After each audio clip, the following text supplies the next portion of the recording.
Hello दोस्तों, मेरा नाम है दीपक और हम अपने टैली प्राइम की क्लासेस को कंटिन्यू करते हैं। टैली प्राइम में आज की क्लास में मैं आपको बताने वाला हूँ बैलेंस शीट के बारे में, जो कि बहुत ही इंपॉर्टेंट है और बहुत ही आसान है। ऐसा क्यों बोल रहा हूँ? क्योंकि बैलेंस शीट एक रिपोर्ट है जिसको हमें देखना है। टैली अपने आप ही बना के दे देता है, इसीलिए हमें बैलेंस शीट देखते वक्त हमें कुछ करने की ज़रूरत नहीं पड़ती है। तो चलिए बैलेंस शीट को देख के और अच्छे से समझते हैं कि इसके अंदर कौन कौन से कंपोनेंट्स होते हैं और उसका क्या मतलब होता है। तो बैलेंस शीट देखने के लिए आपको गेटवे ऑफ टैली पे रहते हुए रिपोर्ट के अंदर आपको आना है बैलेंस शीट पे। तो आप देख सकते हो रिपोर्ट के अंदर फर्स्ट ऑप्शन जो है बैलेंस शीट का, उस पर जैसे ही मैं एंटर करता हूँ तो ये बैलेंस शीट ओपन हो गया। अब यहाँ पे बैलेंस शीट दो भागों में बटा होता है। आपको कॉर्नर पे सबसे पहले देखना है कि बैलेंस शीट यहाँ पे दिखाई पड़ रहा है, बैलेंस शीट। अब ये जो बैलेंस शीट है दो भागों में बटा होता है। पहला भाग जो होता है वो लाइबिलिटीज़ का होता है और दूसरा भाग जो होता है वो एसेट का होता है। अब एसेट और लाइबिलिटीज़ होता क्या है ये मैंने आपको पहले की क्लास में बता चुका हूँ। और इन शॉर्ट मैं आपको बताऊं कि जो एसेट होता है बिजनेस के अंदर वो सारे के सारे प्रॉपर्टी होता है बिजनेस का, जो बिजनेस को फ़ायदा पहुंचाने का काम करता है। जैसे लैंड, बिल्डिंग, फर्नीचर, ये बिजनेस के अंदर यूज़ होते हैं और बिजनेस इनसे प्रॉफिट ऑन करती है, तो बिजनेस के लिए एसेट कहलाएगा। तो एसेट के अंदर आपको दिखाई पड़ रहा है फिक्स एसेट, करंट एसेट, मतलब टोटल बिजनेस का कितना वैल्यू है ये बताता है उसका बैलेंस शीट। अब यहाँ पे एसेट का टोटल देखते हैं, वो है 8,19,000 और लाइबिलिटी साइड भी लिखा हुआ है 8,19,000।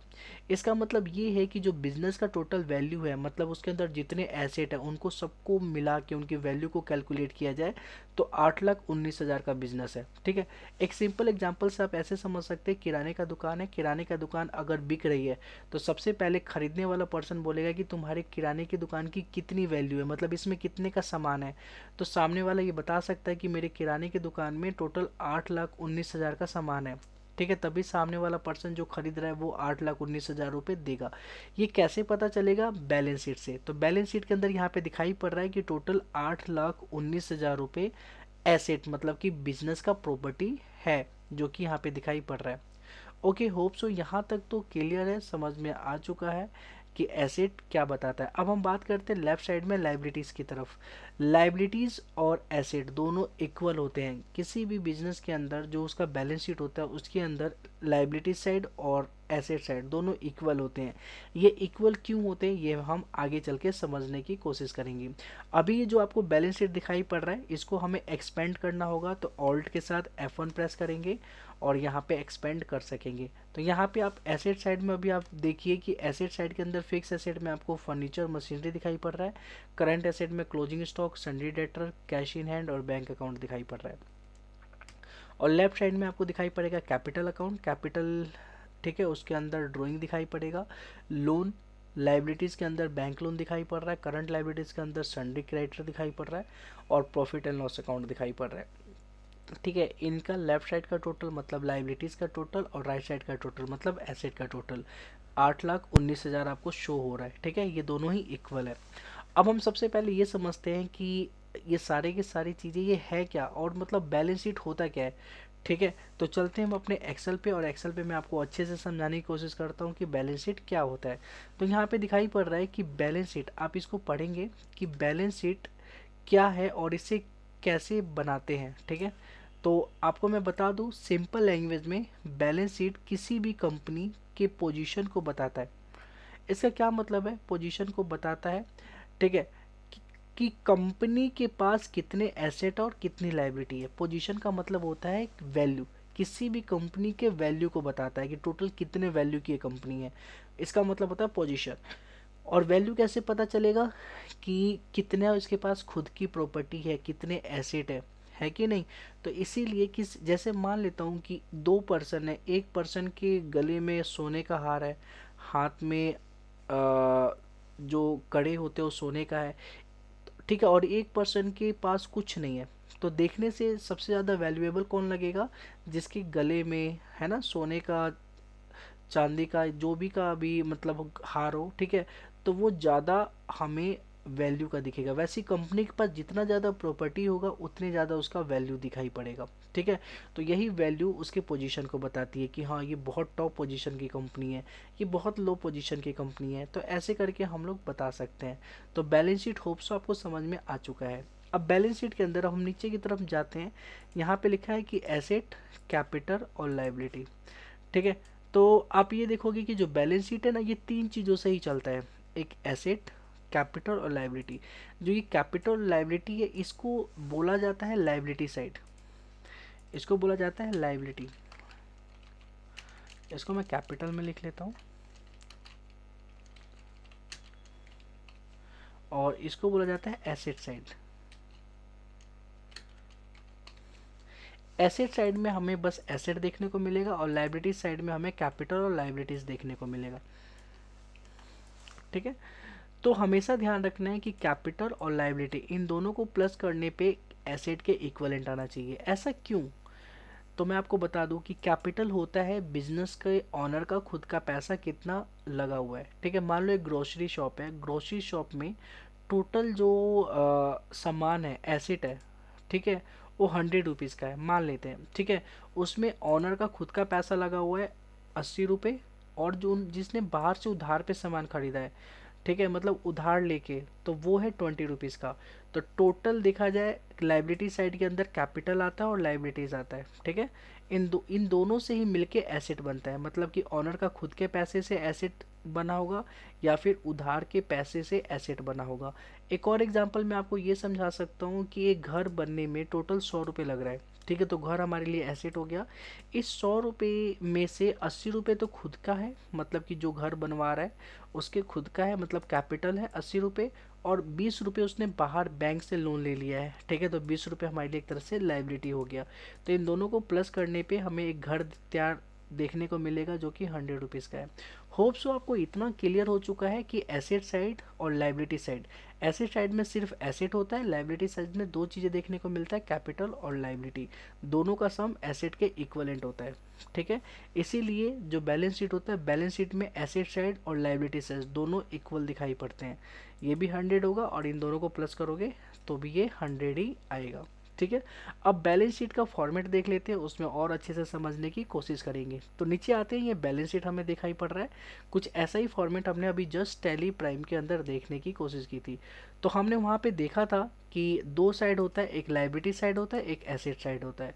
ठीक है, तो लाइबिलिटी साइड में क्या क्या होता है और एसेट साइड में क्या क्या होता है और ये इक्वल क्यों होते हैं, मैं ये चीज़ें बहुत अच्छे से समझाने की कोशिश करूँगा।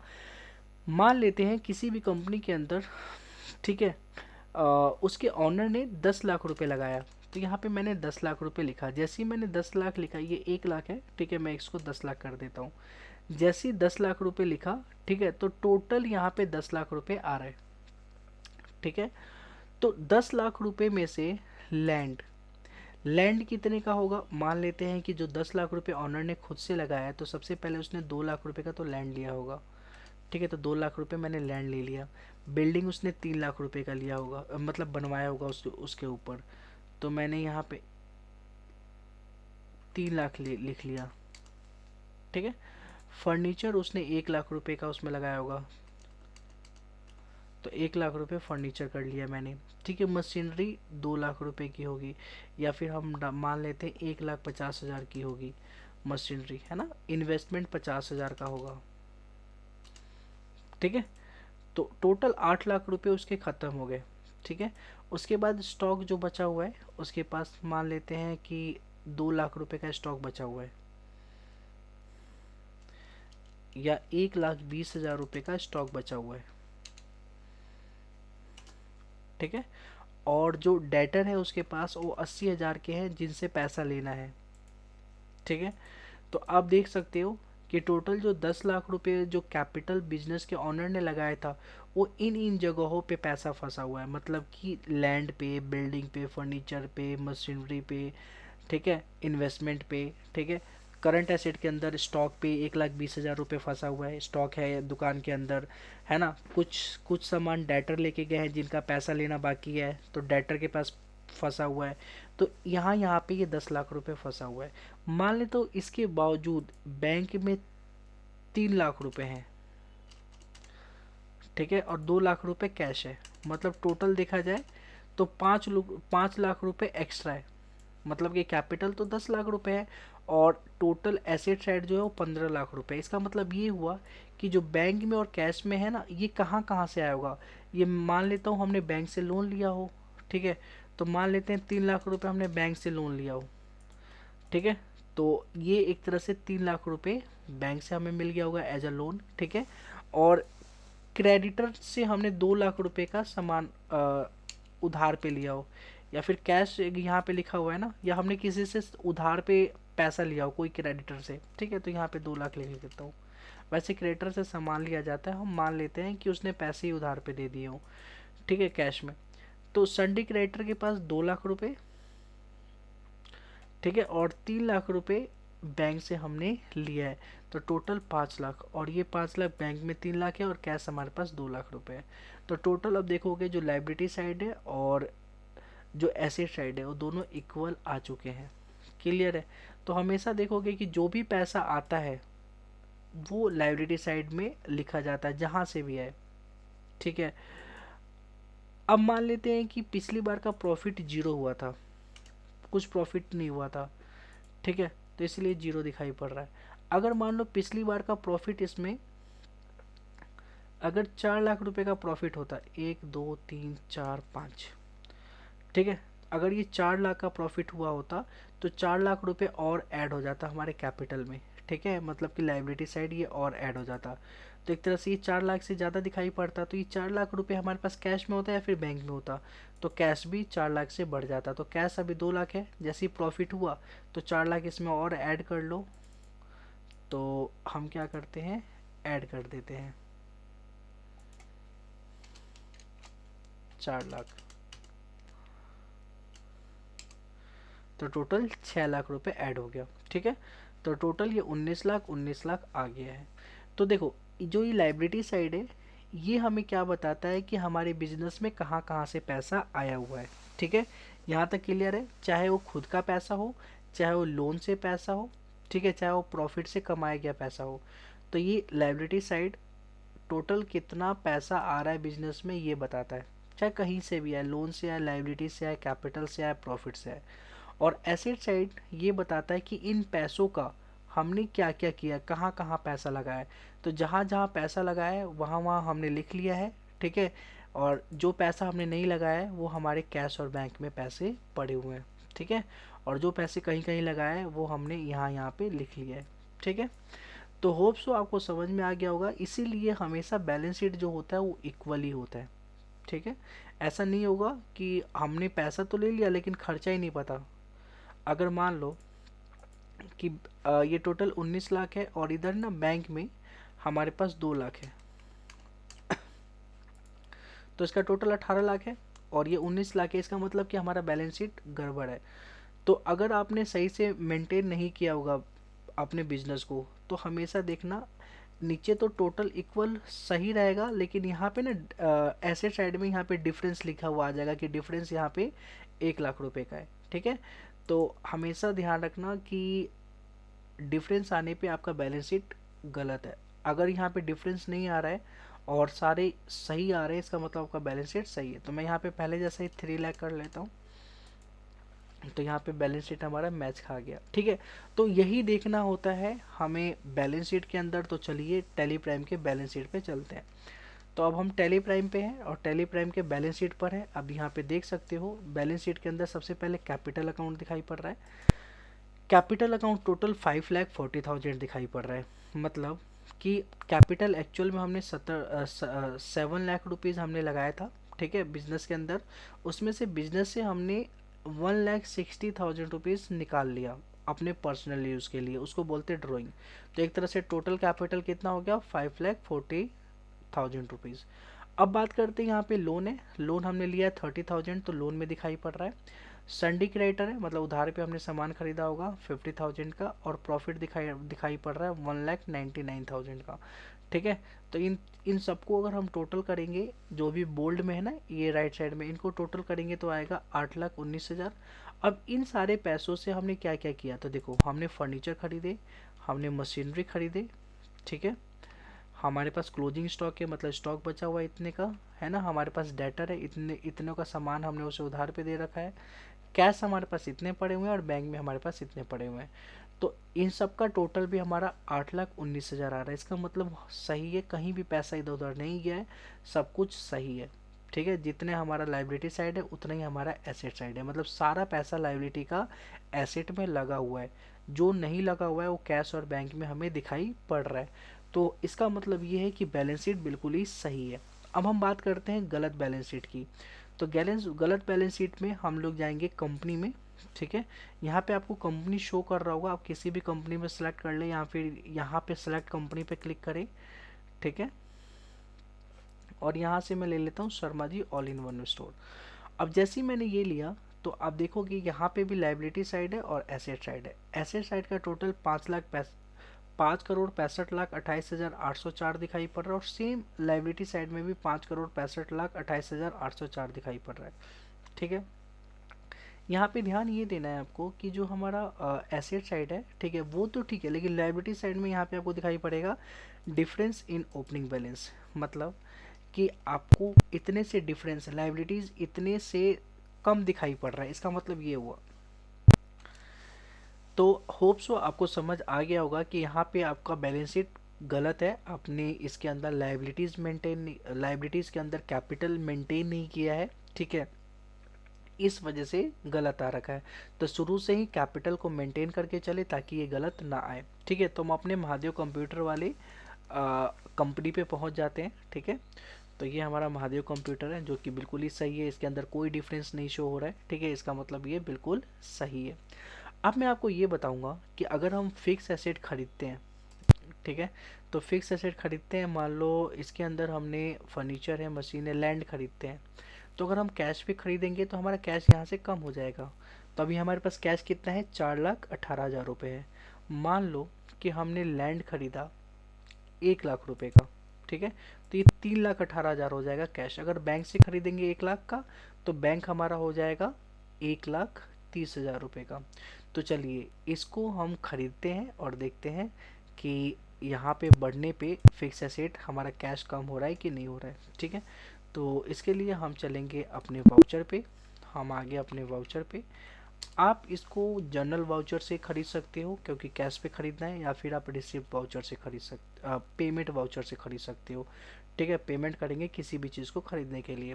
तो चलिए हम सबसे पहले पेमेंट वाउचर से ही खरीदते हैं। तो पेमेंट पे गया मैं और यहाँ पे स्पेस प्रेस किया, और यहाँ से मैं कैश से खरीद रहा हूँ। ठीक है, अब कैश हमारे पास 4,18,000 रुपये है। मैं स्पेस दबाऊंगा यहाँ पे नीचे, और यहाँ पे मुझे खरीदना है मशीनरी। तो मशीनरी आप देखोगे यहाँ पे दिखाई पड़ रहा है। ठीक है, तो यहाँ पे मशीनरी पे मैंने क्लिक किया, मशीनरी ऑलरेडी 50,000 का है। ठीक है, मैं ऑल्ट के साथ जी प्रेस करता हूँ और बैलेंस शीट पे एंटर करता हूँ, और ऑल्ट के साथ F1 प्रेस करता हूँ, तो फर्नीचर मशीनरी है, तो हमें खरीदना है बिल्डिंग या लैंड। तो लैंड खरीदते हैं। मैं स्केप बटन से पीछे आ जाता हूँ और यहाँ पे लिखता हूँ लैंड। तो लैंड हमारे पास नहीं है, तो लैंड का बना लेते हैं। ऑल्ट C प्रेस करता हूँ और यहाँ पे लिख देता हूँ लैंड। तो लैंड हमारे लिए क्या होता है, फिक्स एसेट होता है, तो इसको फिक्स एसेट के अंदर मैंने डाल लिया, कंट्रोल A से एक्सेप्ट कर लिया। अब हमने लैंड खरीदा है 1,00,000 रुपये का, 1, 2, 3, 4, 5। जैसे ही 1,00,000 रुपये का हमने लैंड खरीदा, तो आप ये देखोगे कैश में जो 4,18,000 है ये 1,00,000 से कम हो जाएगा जैसे मैं एंटर करूँगा। तो अब ये देखो 3,18,000 का हो गया। अब कंट्रोल ए से एक्सेप्ट करूँगा, तो ये एक्सेप्ट कर लिया मैंने। अब मैं क्या करता हूँ, ऑल्ट के साथ जी प्रेस करके बैलेंस शीट पे जाता हूँ, और मैं यहाँ पे देख पा रहा हूँ कि फिक्स एसेट के अंदर एक लैंड ऐड हो गया है, और कैश हमारा जो है 3,18,000 हो गया। ठीक है, होप सो समझ में आ चुका होगा। ठीक है, अगर हम उधार पे परचेज करते हैं तो ये बढ़ता जाएगा संडे क्रेडिटर। तो उधार पे परचेज करने के लिए हम क्या करते हैं कि बैक जाते हैं वाउचर पे, और यहाँ से परचेज पे जाते हैं। ठीक है, और यहाँ से इनवॉइस नंबर कुछ भी डाल लो। ठीक है, और जिस डेट को आपको परचेज करना है, ये 1 अक्टूबर को ही कर रहे हैं, तो 1 अक्टूबर ही यहाँ पे रहने देते हैं। ठीक है, पार्टी अकाउंट नेम हम परचेज किससे कर रहे हैं, तो संडे क्रेडिटर से खरीद कर रहे हैं। तो संडे क्रेडिटर हमारे पास जैक क्रेडिटर है, हम एक और दूसरे क्रेडिटर को ले लेते हैं, ऑल्ट C, और यहाँ से जयंत क्रेडिटर को ले लेते हैं, और ये हमारे लिए क्रेडिटर है। कंट्रोल A से एक्सेप्ट, कंट्रोल A से एक्सेप्ट, कंट्रोल A से एक्सेप्ट, और यहाँ पे परचेज लेते हैं स्पेस, और यहाँ पे हम लोग ले लेते हैं वेब कैम, और ये ले लेते हैं 50 पीस 1500 के हिसाब से। 50 पीस नहीं लेते हैं, 10 पीस 1500 के हिसाब से, तो 15,000। तो देखना 15,000 हमारा एक तरह से संडे क्रेडिटर में ऐड हो जाएगा। अभी ऑल्ट जी दबा के संडे क्रेडिटर आपको दिखा देता हूँ कि संडे क्रेडिटर कितने हैं जी। तो 50,000 का है। अब देखना 50,000 में और 15,000 ऐड होते ही 65,000 का हो जाएगा। तो अब मैं कंट्रोल ए से एक्सेप्ट कर लेता हूँ और ऑल्ट जी और बैलेंस शीट पे एंटर करता हूँ, ऑल्ट F1, और ये देख सकते हो संडे क्रेडिटर हमारा 65,000 का हो गया। ठीक है, तो जैसे ही हमने खरीदा, ठीक है, वेब कैम उधार पे, तो ये 65,000 का हो चुका है। ठीक है, और इसका इफेक्ट कहाँ पड़ा है कि हमारा एक तरह से क्लोजिंग स्टॉक बढ़ जाएगा। मतलब कि जो भी सामान खरीदेंगे अगर वो बिका नहीं उस साल, तो हमारे पास क्लोजिंग स्टॉक में होगा, तो क्लोजिंग स्टॉक आपको करंट एसेट के अंदर दिखाई पड़ेगा। आप इस पे एंटर करोगे, ठीक है, कंप्यूटर एसेसरीज के अंदर यहाँ पे वेब कैम हमने अभी 10 पीस लिया था 1500 के हिसाब से 15,000 का। ठीक है, तो आप बैलेंस शीट पे रहते हुए किसी पे भी क्लिक करोगे, मशीनरी पे क्लिक करोगे जाके, ठीक है, तो ये अक्टूबर में मशीनरी खरीदा गया है, एंटर करोगे तो यहाँ पे बता देगा। ठीक है, ये एक्चुअली अक्टूबर में नहीं खरीदा गया, ये खरीदा गया अप्रैल में। अप्रैल पे क्लिक करोगे, ठीक है, कैश पे खरीदा गया और यहाँ पे मशीनरी दिखाई पड़ेगा। ठीक है, लास्ट ट्रांजेक्शन जहाँ तक चला है वहाँ तक का ये शो कर रहा है। ठीक है, ओके, तो होप सो आपको समझ में आ चुका है। और लैंड पे भी ऐसे ही लैंड पे क्लिक करोगे तो ये अक्टूबर में ख़रीदा गया है, अक्टूबर में एंटर करोगे तो यहाँ पे ख़रीदने का जो बिल है, इन्वॉइस है, ये आपको दिखाई पड़ेगा कि हमने पेमेंट में इसका इन्वॉइस बनाया हुआ है। होप सो समझ में आ गया होगा, मैं बैक कर रहा हूँ। ठीक है, अब ऐसी बैंक लोन है, बैंक लोन 30,000 का है, आपको देखना है तो इस पर एंटर करें। ये भी अक्टूबर पे है, एंटर करें, एंटर करें तो आप ये दिखाई पड़ जाएगा कि हमने रिसिप्ट में बना रखा है। ठीक है, बैंक लोन का कैश ऊपर रखा है और बैंक लोन को नीचे रख रखा है। ठीक है, होप सो ये भी आपको क्लियर हो चुका होगा।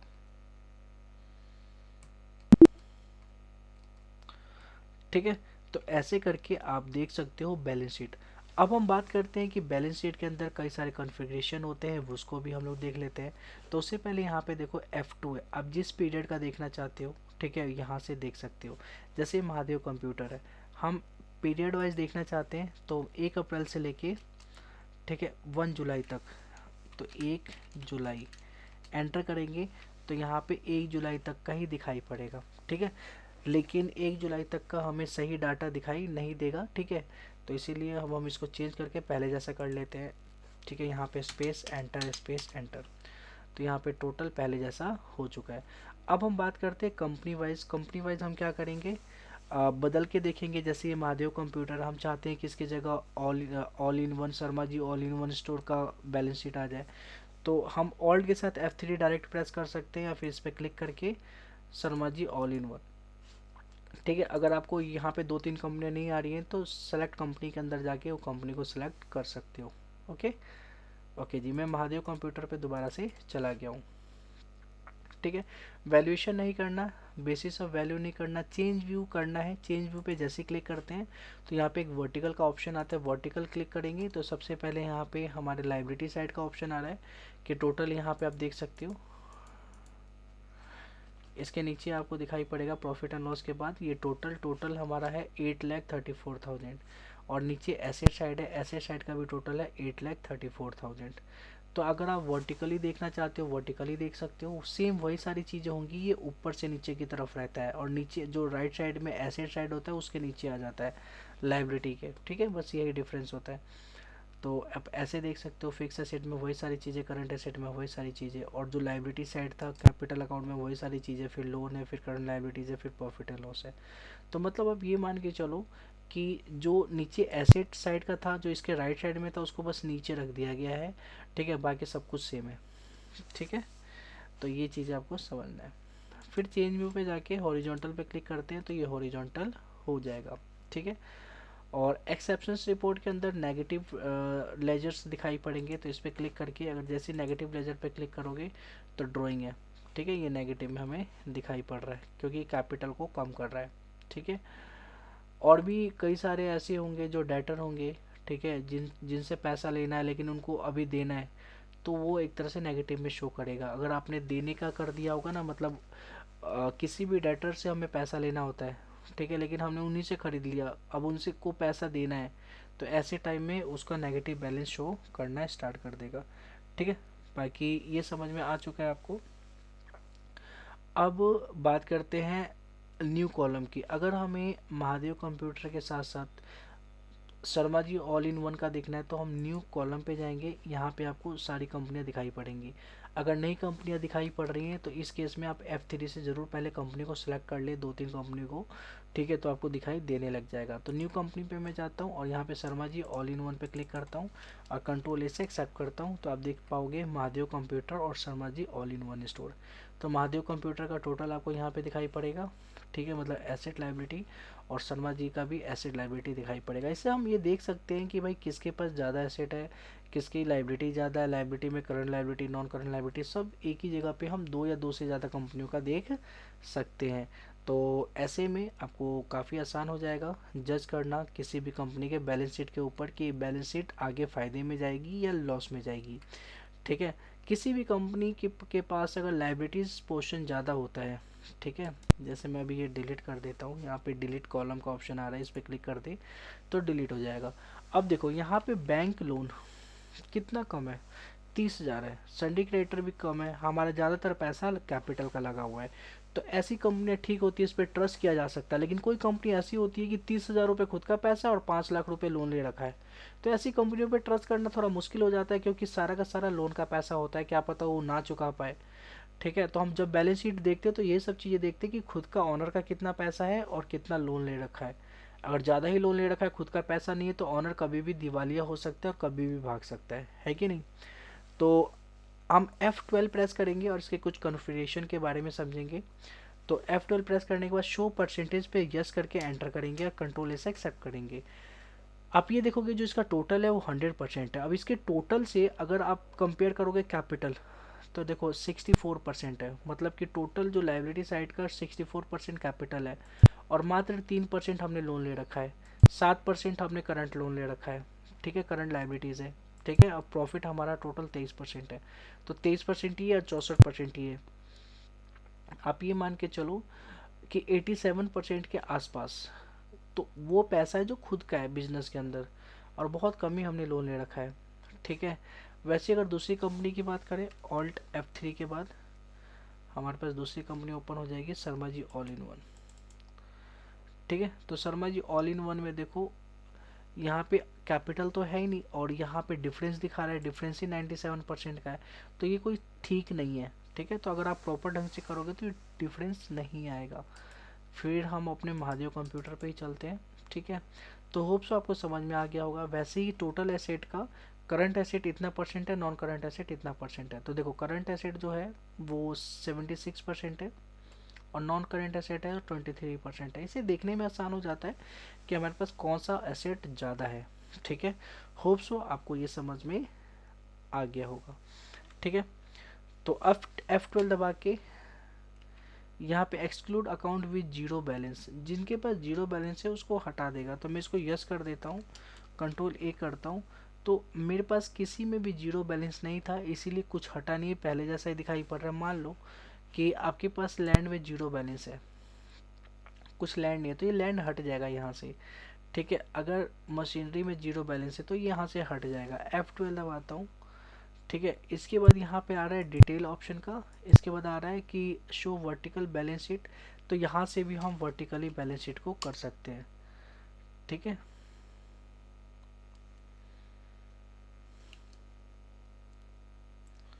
कंट्रोल से एक्सेप्ट करेंगे तो देखो ये वर्टिकल बैलेंस शीट हमें देखने को मिलेगा। ठीक है, लेकिन हम इसको हॉरिजॉन्टली करके रखते हैं। ठीक है, अब यहाँ पे लिखा show loss also under liabilities, इसको भी आप करके देख सकते हो, लेकिन ज़्यादा कुछ फ़र्क नहीं देखने को मिलेगा। ठीक है, method of showing balance sheet. ठीक है, अब यहाँ पे पहले लाइबिलिटी दिखाई पड़ रहा है फिर एसेट। अगर आप चाहोगे कि नहीं स्टार्टिंग में पहले एसेट दिखाई पड़े फिर लाइबिलिटीज़, तो आप इस पर क्लिक करके एंटर करके कंट्रोल ए से एक्सेप्ट कर सकते हो। तो देखो सबसे पहले लेफ्ट साइड में एसेट दिखाई दे रहा है, फिर राइट साइड में हमें लाइबिलिटी दिखाई पड़ रहा है, ठीक है। अदरवाइज हम लोग जो करते हैं वो लाइबिलिटीज़ पहले होता है और एसेट बाद में होता है। तो आप चाहो तो ऐसे भी देख सकते हो, पहले एसेट लाइबिलिटीज़, इससे कोई फ़र्क नहीं पड़ने वाला, ठीक है, बस आपको देखने का नज़रिया है और कुछ नहीं है, ठीक है। अगर यहाँ पे शो बेस करेंसी पे यस कर देते हैं, ठीक है, तो आप देखोगे यहाँ पे कॉर्नर पे इन INR का ऑप्शन देखने को मिलने लग जाएगा, ठीक है। तो ये हमारा था बैलेंस शीट। होप सो आपको बैलेंस शीट समझ में आ गया होगा अच्छे से कि बैलेंस शीट को कैसे देखा जाता है, ठीक है। और आप अपनी टैली प्राइम के अंदर जो भी आपने कंपनी बना रखी है उसके अंदर बैलेंस शीट ज़रूर देखें, ठीक है। तब हम मिलते हैं कोई नए वीडियो में कोई नए टॉपिक के साथ। जब तक के लिए टाटा बाय बाय।